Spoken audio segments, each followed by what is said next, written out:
15 شعبان کی رات میں ہمارے ملکوں میں جو ہمارے عجمی ملک ہیں اس میں وہ کچھ ہو رہا ہے جو نہ میرے نبی نے کیا، نہ صحابہ نے کیا، نہ تابعین نے کیا۔ عجیب و غریب عبادات گھڑ لی ہیں، عجیب و غریب اس کے اعمال بنا لیے ہیں اپنی طرف سے۔ میرے نبی نے اس رات کی فضیلت بتائی، عمل کوئی نہیں بتایا، اور کچھ علماء نے اس کے رد میں اس کا اتنا انکار کیا ہے کہ اس رات کی کوئی فضیلت ہے ہی نہیں۔ یہ بھی ٹھیک نہیں۔ اس رات کی فضیلت میں جتنی احادیث ہیں وہ ضعیف ہیں، اور حدیث پاک میں آتا ہے کہ اللہ تعالیٰ اس رات میں ساری دنیا کے لوگوں کی بخشش فرماتا ہے سوائے 5 آدمیوں کی۔ 5 کے سوا سب اہل ایمان کی بخشش ہو جاتی۔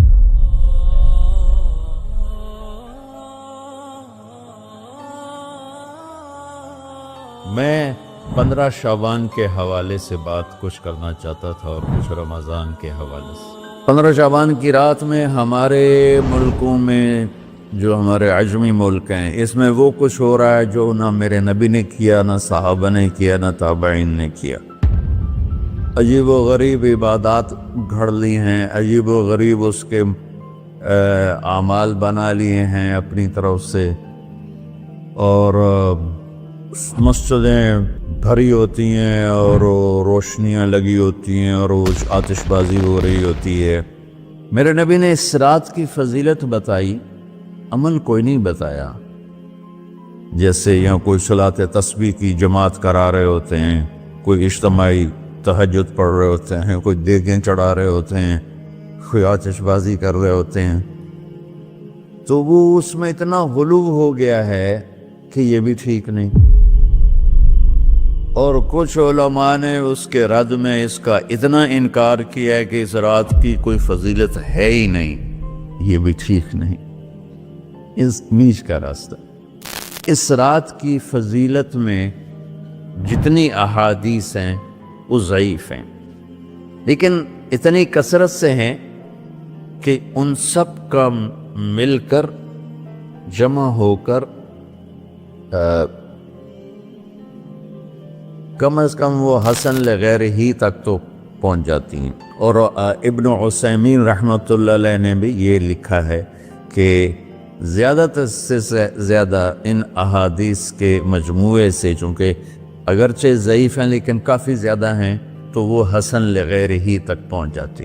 تو حسن لغیر ہی سے کوئی عمل ثابت نہیں ہوتا، عمل ثابت ہوتا ہے صحیح حدیث کے سے۔ ایک احادیث کی کثرت سے روایات اور ایک امت کا عمل، کہ امت کا بہت بڑا طبقہ صدیوں سے اس رات کا اہتمام کر رہا ہے، لیکن کچھ عرصہ پہلے تک اہتمام تھا دن میں روزہ رکھنا، رات کو کوئی نوافل پڑھ لینا، کوئی 2 چا زیادہ پڑھ لینا، لیکن اب یہ ڈھول تماشے جو اب شروع ہوا ہے اس کا تو کوئی وجود ہی کوئی نہیں ہے۔ تو اس رات کو اللہ تعالیٰ نے مبارک بنایا، اور حدیث پاک میں آتا ہے کہ اللہ تعالیٰ اس رات میں ساری دنیا کے لوگوں کی بخشش فرماتا ہے سوائے 5 آدمیوں کی۔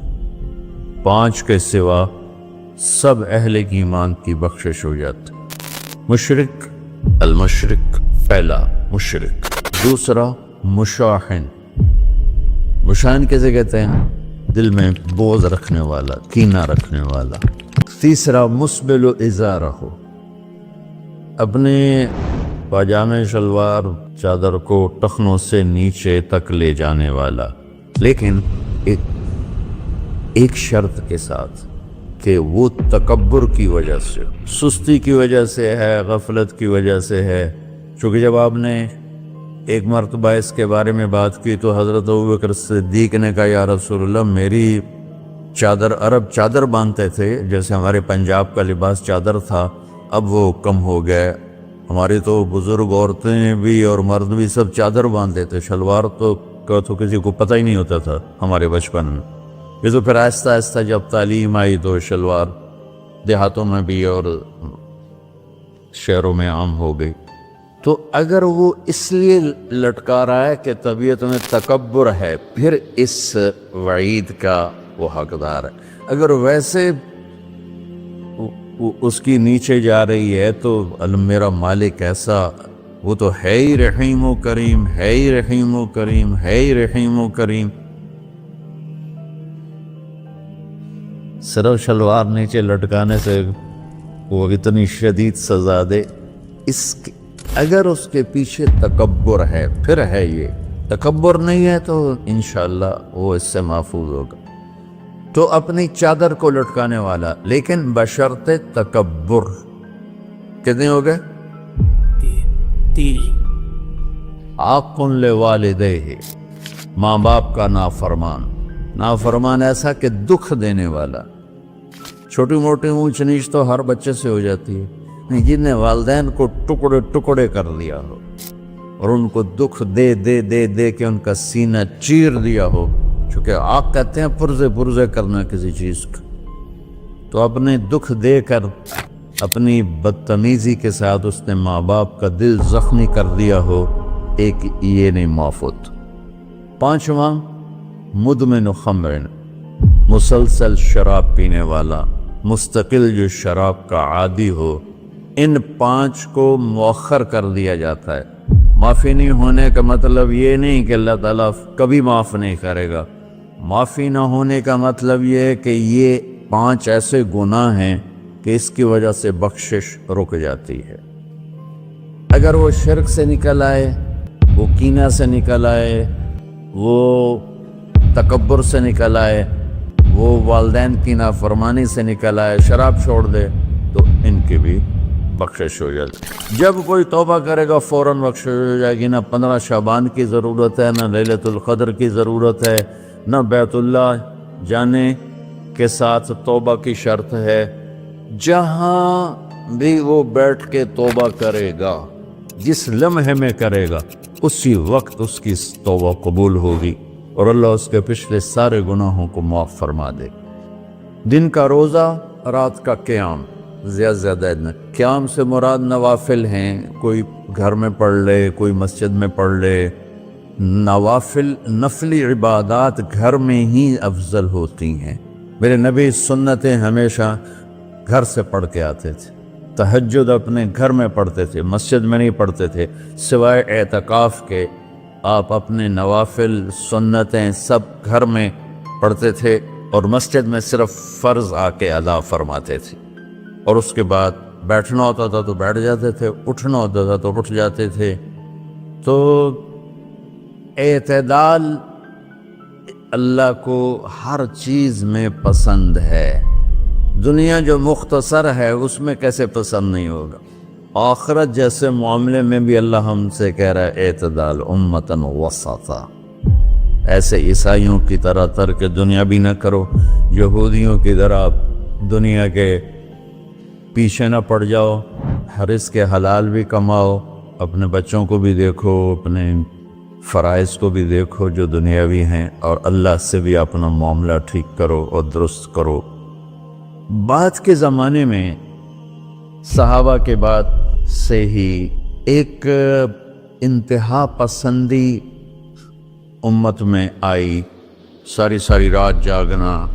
فلاں بزرگ تھے، وہ رسے سے اپنے بالوں کو باندھ لیتے تھے کہ نماز پڑھتے پڑھتے جب نیند آئے اور جھٹکا لگے تو رسے سے بندھے ہوئے بالوں سے اس جھٹکے سے تکلیف ہو اور ان کی آنکھ کھل جائے اور پھر نفلوں میں شروع ہو جائے۔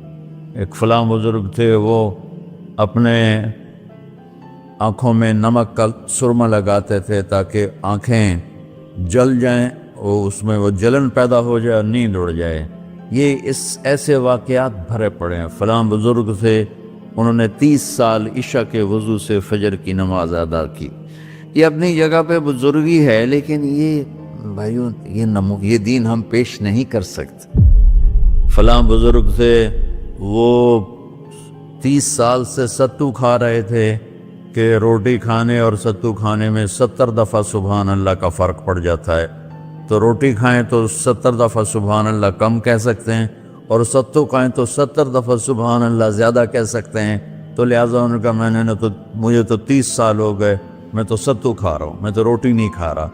یہ دین نہیں ہے، یعنی یہ وہ دین نہیں جو ہم انسانیت کو پیش کر سکیں۔ یہ تو لوگوں کو دوڑانے والی بات، یہ رہبانیت کی شکل ہے۔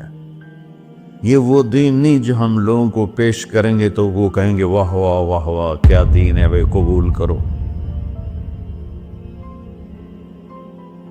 یہ ایک قسم کا غلوف آیا۔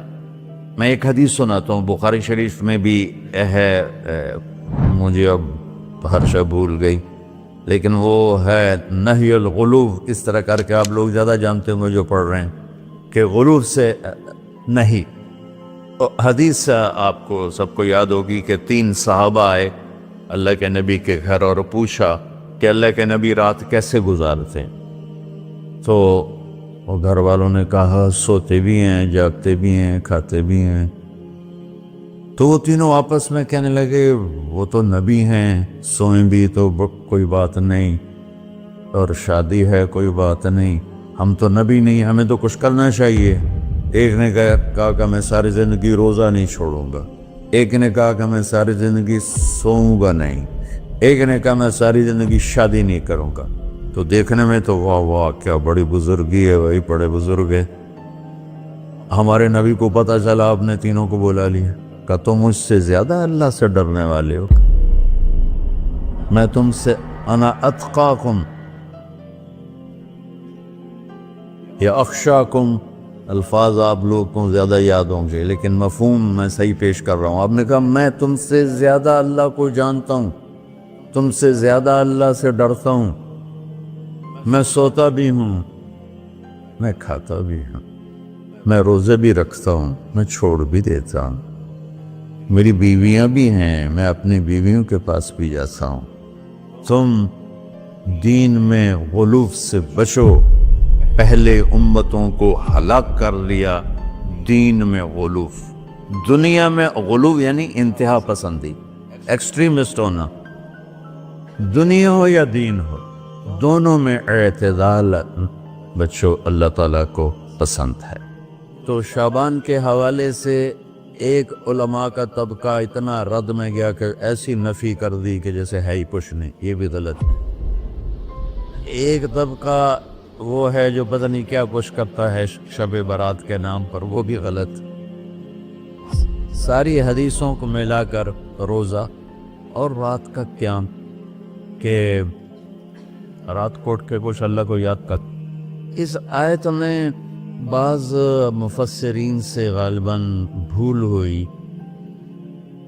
حامیم والکتاب المبین انا انزلناہ فی لیلۃ مبارکۃ انا کنا منذرین فیہا یفرق کل امر حکیم امر من عندنا انا کنا مرسلین۔ یہ لیلۃ القدر ہے۔